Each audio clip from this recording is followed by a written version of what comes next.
ada baiknya anak sekalian membuat kita ibadah. Siapa yang mau aja?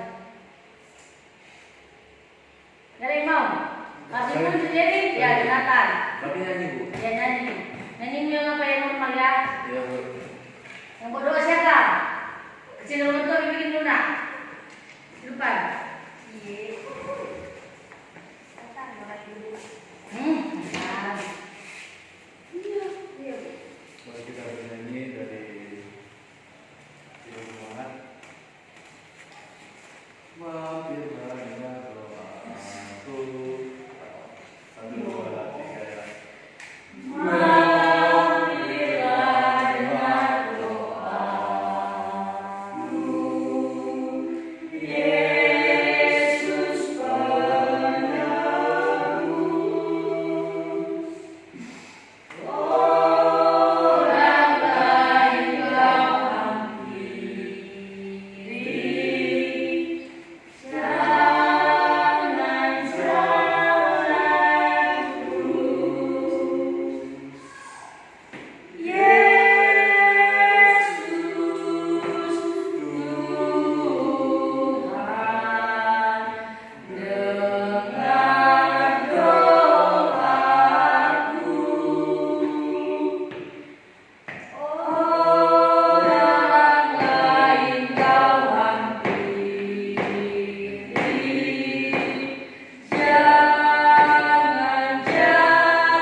Karya Allah dalam membaharui kehidupan.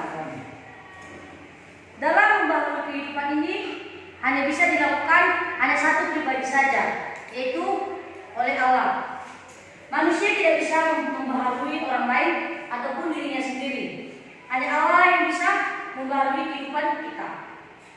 Nah, di sini kita harus ketahui dulu apa itu pengertian dari karya dan apa itu pengertian dari membaharui.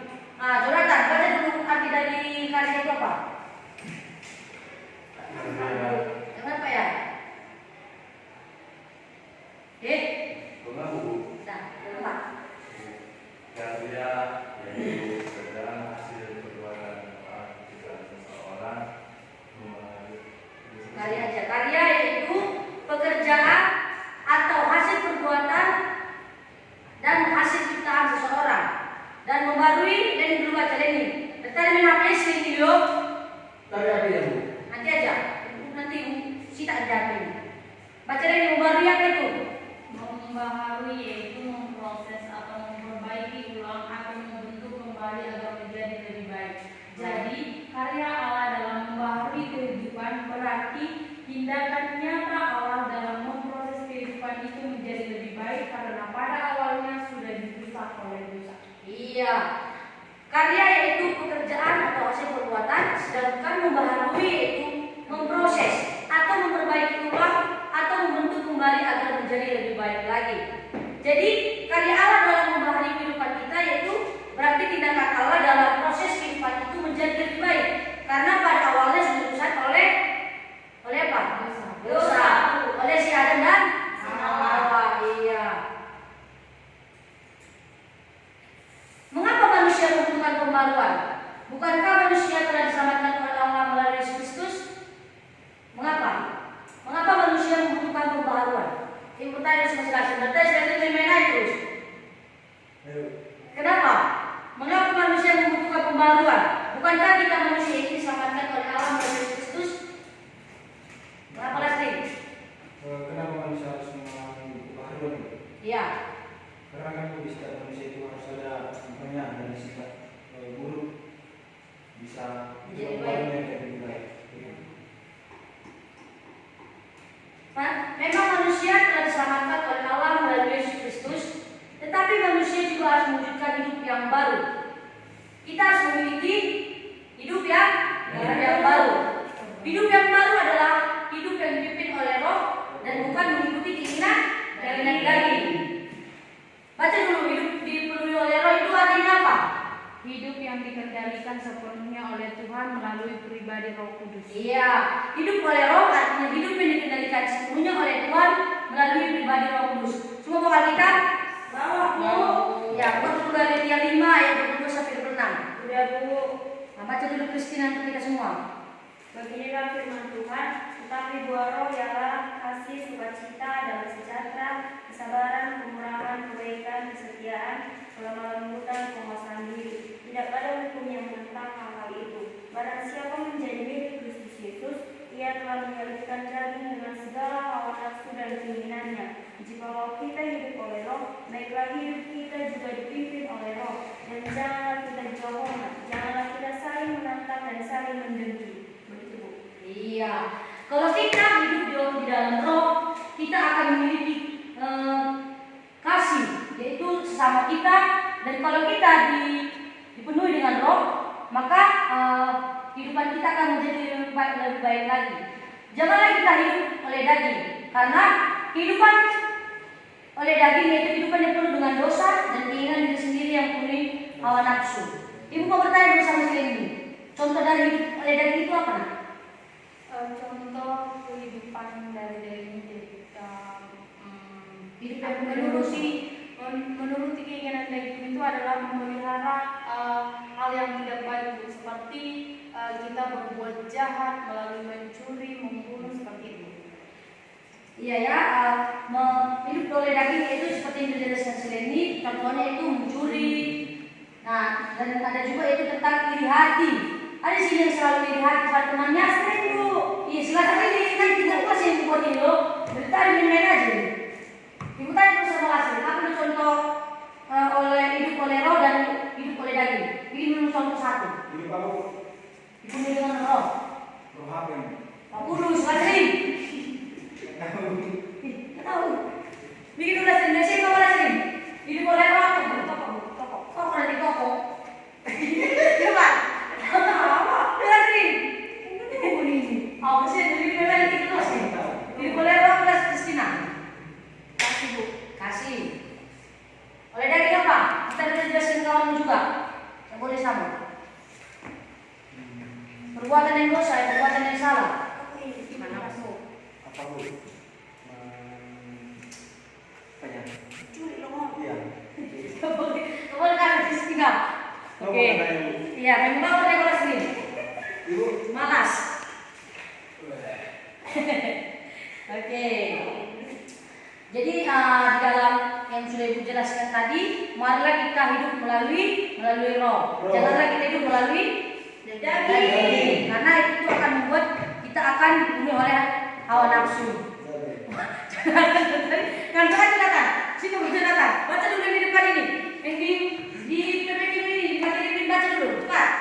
Apakah manusia saja yang mengalami pembaruan? Saya. Enggak, Jonathan, depan waktu di depan pembelajaran. Bikin. Apakah manusia saja mengalami pembaruan? Ya. Bukan hanya manusia saja yang mengalami pembaruan, tetapi semesta juga mengalami pembaruan. Dunia ini diperbarui oleh Allah dalam Kejadian 1. Tertulis bahwa Allah menciptakan alam semesta dan menempatkan manusia untuk hidup selamanya di dalamnya. Manusia diberi tugas untuk menjaga dan memelihara alam semesta ini. Kehidupan alam tidak pernah berhenti meskipun terjadi bencana di mana-mana seperti banjir, gempa bumi, tsunami dan lain-lain. Dan setelah peristiwa itu, kehidupan terus berlanjut. Ada kemudian yang selalu terjadi. Iya, terima kasih Jonathan.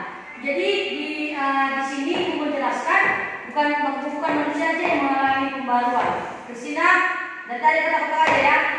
Nanti ibu kasih tugas ada yang ngerti. Nah, di sini manusia bukan manusia saja yang mengalami pembaruan, tapi alam semesta juga.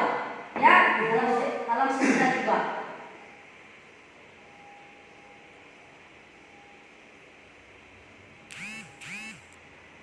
Pembaruan Allah bagi manusia dan alam memberikan pencerahan kepada kita untuk senantiasa peduli pada kelestarian alam dan lingkungan hidup. Dengan kita memperhatikan kelestarian alam, maka hubungan antara manusia dan alam dipulihkan. Karya Allah dalam mengembalikan keharmonisan hidup antara manusia dengan alam. Nah, Wasrin, baca dulu ciri-ciri hidup baru. Ada 3 ini. Aslim. Ciri-ciri hidup baru itu pertama, seorang selalu rindu melakukan kehendak Allah. Allah tidak ada yang buruk, kehendak Allah yaitu melakukan hal yang baik. Yang kedua, menerapkan kebenaran Alkitab dalam kehidupan sehari-hari. Yang ketiga, menyediakan waktu baca Alkitab dan merenungkan firman Tuhan. Iya, ada 3 ciri-ciri hidup baru. Yang pertama itu seorang selalu rindu melakukan kehendak Allah. Yang kedua, menerapkan kebenaran Alkitab dalam kehidupan sehari-hari. Yang ketiga, menyediakan waktu membaca Alkitab dan merenungkan firman Tuhan. Jadi pertama ini Ibu pengen dulu Sileni menjelaskan tentang seorang selalu rindu melakukan kehendak Allah. Dan tadi di main HP Sileni ini mulia. Jelaskan dulu maksudnya ciri-ciri yang nomor pertama ini. Ciri-ciri hidup baru. Yang pertama, seseorang selalu rindu melakukan kehendak Allah. Kehendak Allah tidak ada yang buruk. Kehendak Allah yaitu melakukan hal-hal baik. Kehendak Allah itu yang paling utama kita harus mengetahui pada Keluaran 20 yaitu tentang hukum Taurat. Itu adalah hal-hal yang baik yang ingin kita kehendaki melalui Tuhan Yesus. Jadi jika kita menghendaki hukum-hukum Taurat yang diberikan Allah, maka kita akan semakin diberkati Tuhan. Dan yang kedua yaitu menerapkan kebenaran Alkitab dalam kehidupan sehari-hari. Menerapkan kebenaran Alkitab dalam kehidupan sehari-hari ini jangan hanya mengungkapkan, namun dapat menerapkan hal-hal yang baik seperti pergi beribadah, jangan hanya beribadah tetapi mendengarkan dan melakukan setiap firman Tuhan. Yang ketiga itu menyediakan waktu membaca Alkitab dan merenungkan firman Tuhan. Kita tahu kehidupan kita yang ada di dunia ini hanyalah untuk Tuhan, maka luangkan waktumu untuk melaksanakan firman-firman Tuhan sebelum tidur dan sesudah tidur, bahkan mau makan, mau tidur, mau pergi, tetap andalkan Tuhan kemanapun kamu. Iya, terima kasih Reni. Jadi ciri-ciri hidup baru ini harus kita laksanakan dalam kehidupan kita agar Tuhan selalu senantiasa melindungi kita dan menyertai kita.